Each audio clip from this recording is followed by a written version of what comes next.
தமிழர்கள் எங்கே சென்றாலும் நம்முடைய மொழி பண்பாட்டை விடமாட்டோம் என்று இங்கிலாந்து வாழ் தமிழர்களிடம் மு.க.ஸ்டாலின் உரையாற்றியிருப்பதாக முக்கிய செய்தி வெளியாகியிருக்கிறது.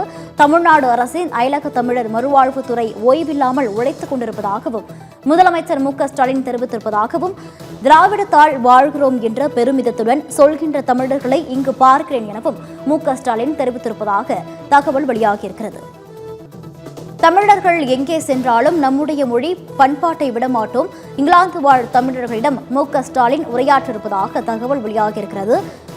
இதனைத் தொடர்ந்து தமிழ்நாடு அரசின் அயலக தமிழர் மறுவாழ்வுத்துறை ஓய்வில்லாமல் உழைத்துக் கொண்டிருப்பதாகவும் மு.க.ஸ்டாலின் உரையாற்றியிருக்கிறார். திராவிடத்தால் வாழ்கிறோம் என்ற பெருமிதத்துடன் சொல்கின்ற தமிழர்களை இங்கு பார்க்கிறேன் எனவும் மு.க.ஸ்டாலின் கூறியிருப்பதாக தகவல் வெளியாகியிருக்கிறது. தமிழர்கள் அறிவில் சிறந்தவர்கள், கடுமையான உழைப்பாளிகள் என்று அயலக மண்ணில் நிரூபித்துக் கொண்டிருக்கிறீர்கள் என்றும் இங்கிலாந்தில் முதலமைச்சர் மு.க.ஸ்டாலின் உரையாற்றியிருப்பதாக தகவல் வெளியாகியிருக்கிறது. தமிழர்கள் அறிவில் சிறந்தவர்கள், கடுமையான உழைப்பாளிகள் என்று அயலக மண்ணில் நிரூபித்துக் கொண்டிருக்கிறீர்கள் என்று முதலமைச்சர் மு.க.ஸ்டாலின் உரையாடிய காட்சிகளை தற்போது பார்க்கலாம்.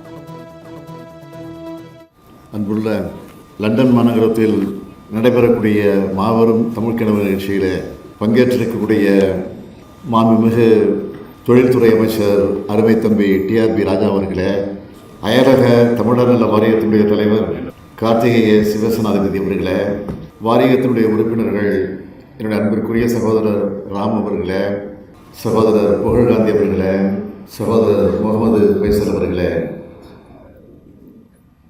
வெளிநாடு வாழ் தமிழர் இந்திய சங்கத்தினுடைய சார்ந்திருக்கக்கூடிய செந்தில் உள்ளிட்ட நிர்வாகிகளை, தமிழக அரசின் சார்பில் வருகை தந்துள்ள உயர் அலுவலர்களை, இந்த நிகழ்ச்சிக்கு வந்துள்ள என்னோட துணைக்கு வந்திருக்கக்கூடிய துணைவியார் திருமதி வித்யாவதி ஸ்டாலின் அவர்கள், இங்கிலாந்து மட்டுமல்ல ஐரோப்பா முழுவதும் இருந்து வந்திருக்கக்கூடிய என்னுடைய பேரன்பிற்குரிய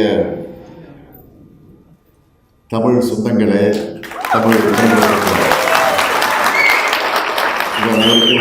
அன்பான வணக்கம். உலகவர் ஓவியமே,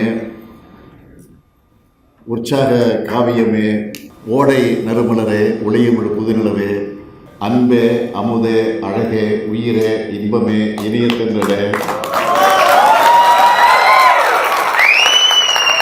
பணியே கனியே பிரதசுரையே மரகதமணியே மாணிக்கச் சுடரே மண்பர விளக்கே என்றெல்லாம் தமிழை அழைக்க தோன்றுகிறது. இருந்தாலும் தமிழை தமிழே என்று அழைப்பதுதான் நமக்கு இருக்கக்கூடிய